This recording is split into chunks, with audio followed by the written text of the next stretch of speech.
আসসালামু আলাইকুম রহমতুল্লাহ। সম্মানিত দর্শক, আপনারা জানেন ক্রিকেটার তামিম ইকবালকে ভারতের দালাল বলেছে বিসিবি পরিচালক নাজবুল সাহেব। বাংলাদেশে আলোচনা সমালোচনার ঝড় বয়ে যাচ্ছে। কেন ক্রিকেটার তামিম ইকবালকে ভারতের দালাল বলা হলো?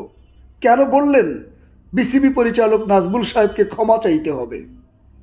আর বিসিবি পরিচালক নাজবুল বললেন, আমি ক্ষমা চাইব না, কারণ আমি বাংলাদেশি দালাল আর তামিম হলো ভারতীয় দালাল। দেখুন, আমি বিসিবি পরিচালক নাজবুল সাহেবকে ধন্যবাদ জানাই এবং ক্রিকেটার তামিম ইকবালকে গ্রেপ্তার করার দাবি জানাই। প্রশ্ন হচ্ছে কেন? কারণ 5ই আগস্ট আমরা গণঅভ্যুত্থানের স্বাধীনতা পেলাম, দ্বিতীয় স্বাধীনতা। কিন্তু 3 আগস্ট কেন তামিম ইকবাল শেখ হাসিনার সাথে দেখা করবার জন্য গণভবনে গিয়েছিল? গণভবনের রিসিপশনে যেই ডায়েরি, যেই নোটবুক, সেখানে পরিষ্কার তামিম ইকবালের স্বাক্ষর। তিনি গণভবনে ঢুকেছেন 3 আগস্ট।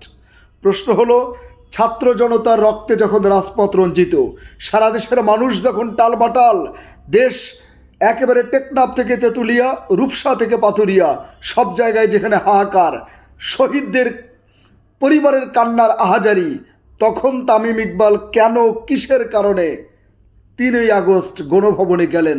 তাকে গ্রেপ্তার করা উচিত, তাকে জিজ্ঞেস করা উচিত এবং এর বিহিত করা উচিত। আর কেন বিসিবি সভাপতি পরিচালক তামিম ইকবালকে ভারতীয় দালাল বললেন? আপনারা জানেন, ভারত থেকে, কলকাতা নাইট রাইডার্স থেকে মুস্তাফিজকে দেশে পাঠানো হয়েছে। এর পরিপ্রেক্ষিতে বাংলাদেশ থেকে বলা হচ্ছে, আমরা ভারতে বিশ্বকাপ ক্রিকেট টিম পাঠাবো না। আর তামিম বলছে যে ভারতে আমাদের যাওয়া উচিত, তিনি ভারতে যাওয়ার পক্ষে। তিনি আবার পক্ষে নিয়ে বেরিয়ে যুক্তি দেখাচ্ছেন।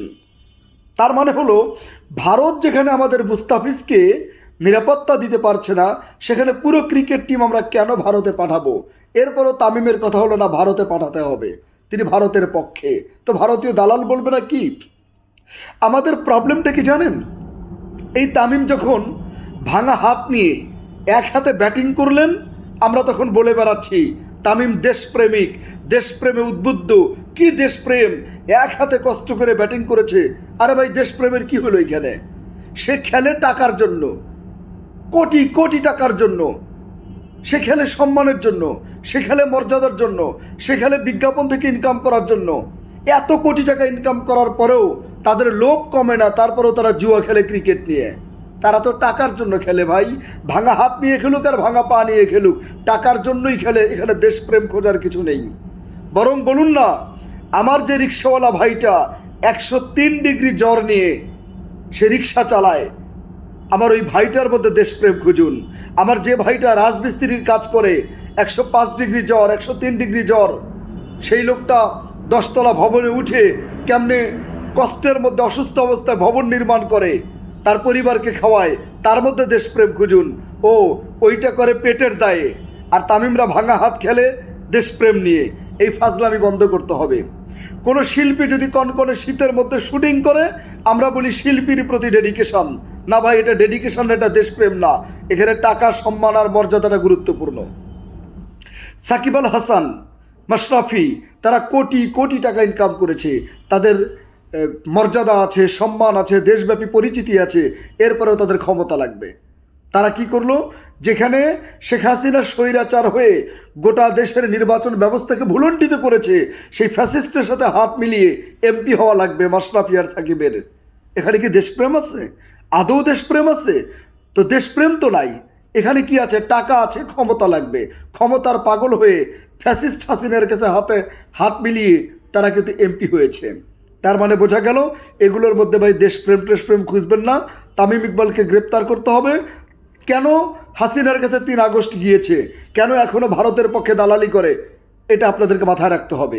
আরেকটা কথা বলি, আসিফ মাহমুদ সজীব ভুইয়া, এই ছাত্র উপদেষ্টা, তামিম ইকবালকে কোনোভাবেই ক্রিকেট বোর্ডের সুযোগ দেয় নাই। তাকে বিসিবির সভাপতি, বিসিবির পরিচালক কোনো কিছুই হতে দেয় নাই। এটা কিন্তু অত্যন্ত গুরুত্বপূর্ণ। আসিফ মাহমুদ সজীব ভুইয়া ভারতের দালাল কিন্তু ঠিকই চিনেছিলেন, আমরা চিনতে পারি নাই।